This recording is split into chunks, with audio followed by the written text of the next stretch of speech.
so he'll be caught.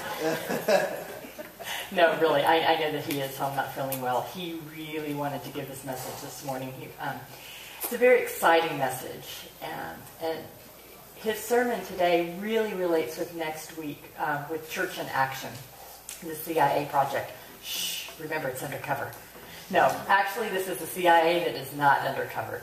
It is Church in Action, and Mike really wanted to encourage everyone here to be involved. We're not having morning service next week. We're not having a separate death service next week. So if you think that you can stay home and sleep in, or watch the Niners play, or the Raiders game, no, that is not the intention of this.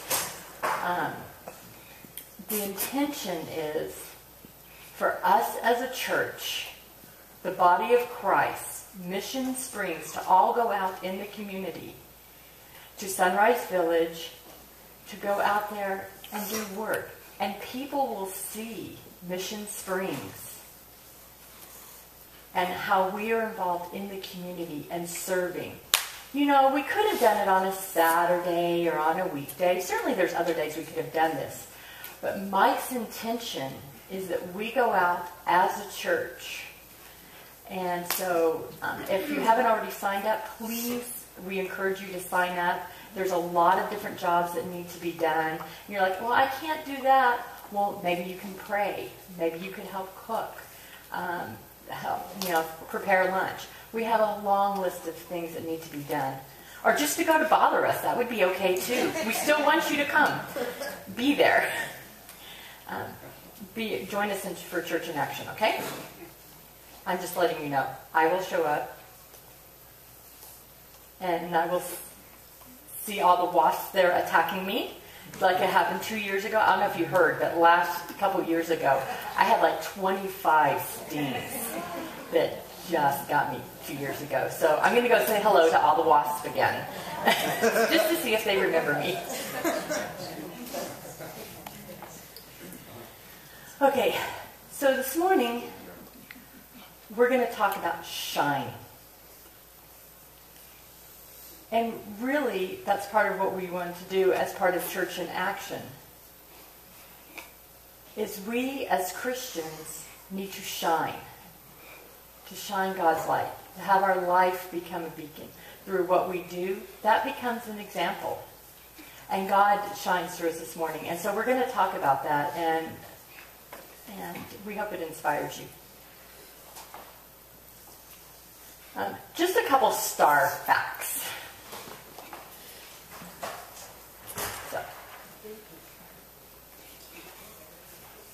There are more stars than the grains of sand on Earth. When you go out to the beach and you see that one little sand and how many, bazillions of them there are, if you tried to count them, it'd be impossible. There are more stars than there is sand out on the beaches. Or sand on Earth, actually.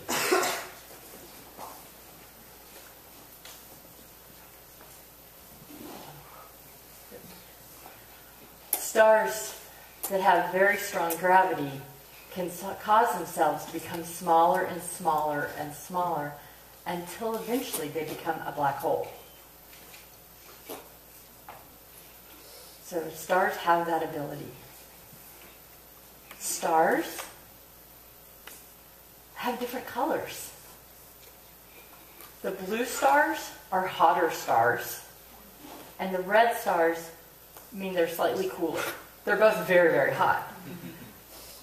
But they go through a range of different colors. So at night when we look up and we see the stars and we see them all white, in actuality, if you're able to come much closer to those stars, you would see them in a variety of colors. Our galaxy has approximately 250 billion stars.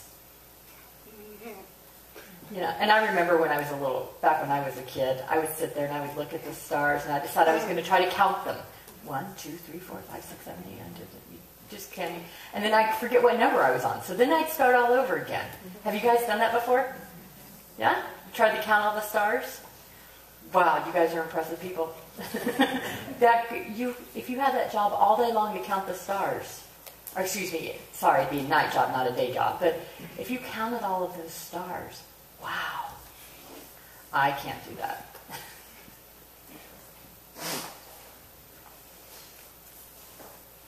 The star Alpha Hercules is 25 times larger than the circumference described by the Earth. Revolution around the sun. It is huge. I mean, our star, its orbit is huge anyway. But then if you increase that by 25 times, imagine how immense that is. And that's just one star. Whoa. That is impressive. If you could just, try to imagine how large that is.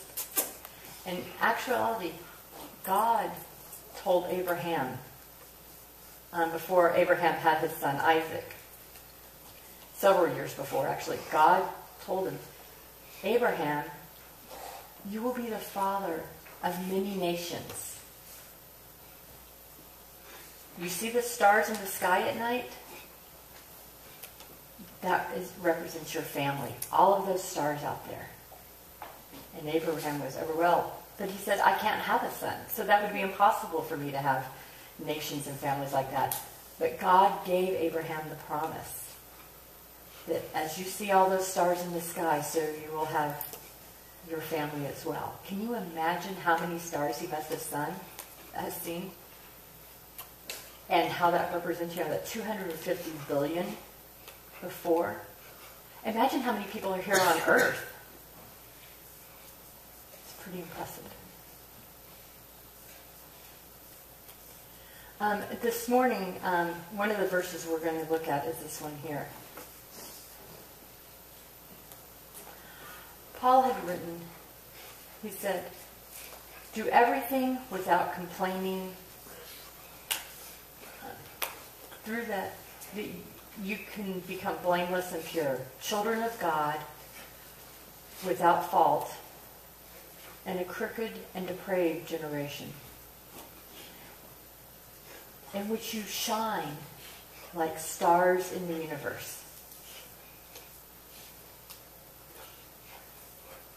As you hold out the word of life, in order that I may boast on the day of Christ,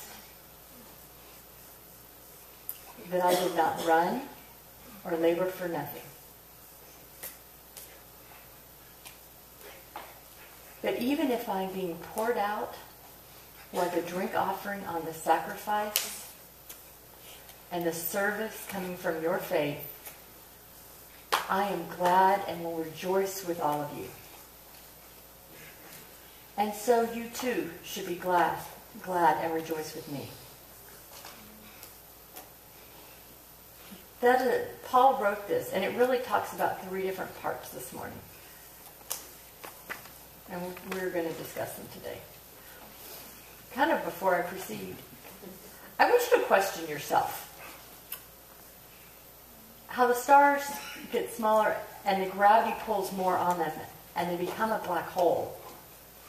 Are we more like that type of star, letting things overwhelm us? Does that happen to you? And then which causes you to become a complainer? Or do you look for the excitement and hope and the goals? My experience, with Christ has changed from where I used to be, Some people are complainers. If not, if you asked the Jewish people before in Exodus, they had gone through the different experiences they had, and they had talked to Moses. They complained a lot. Remember, when they had nothing, when we depend on God and what He's going to do for us, and God does amazing things, and we're going to follow you, and we're going to trust you, and you're going to take care of us, and that people would have no reason to complain.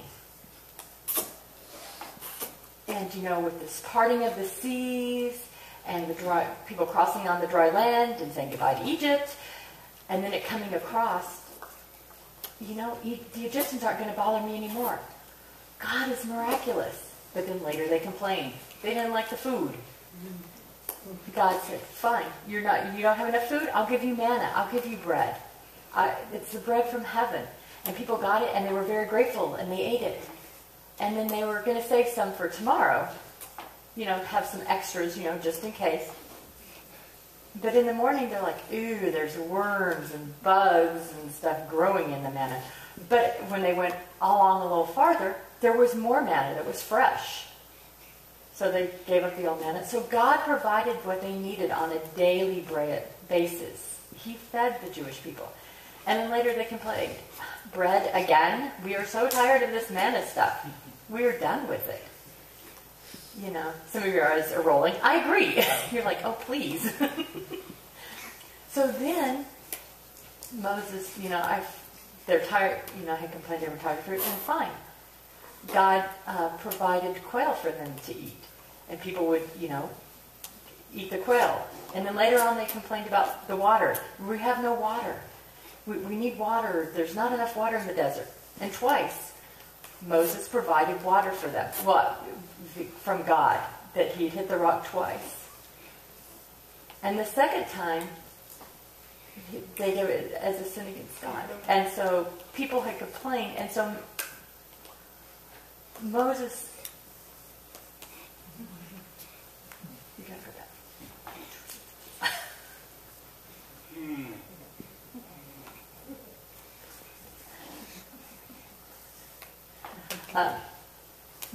Because they complained so much, they ended up not being able to go into the promised land because of some of the decisions they had made, and they had to stay out of it. So imagine this cycle that's repeating. That as Christians, maybe sometimes, we have everything that we need, but we still complain. We complain about the little things. And so this morning we're going to look at that, of how not to complain about the little things.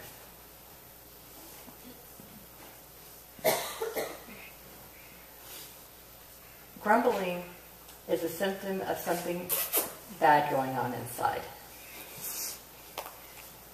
That something's going wrong in your life. If you're complaining, it's why? Because something's not going right in your life that causes me to complain.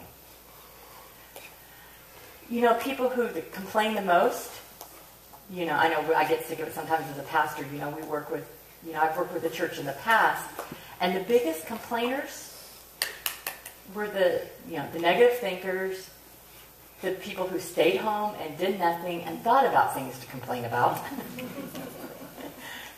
They weren't out doing something for God. But the people who are out busy doing God's work, you know what? Because if you stay home, you have a lot of time to think. If you're busy, you don't have time to think about things to complain about. And when you do, you catch yourself. Sometimes we have to stop and think, why are we complaining?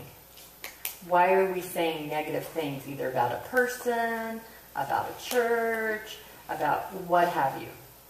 But sometimes we have to stop and think, when we feel the complaints happening, we have to stop and think why that happens. And so I'm hoping that's something we can look at today and kind of self-analyze a bit.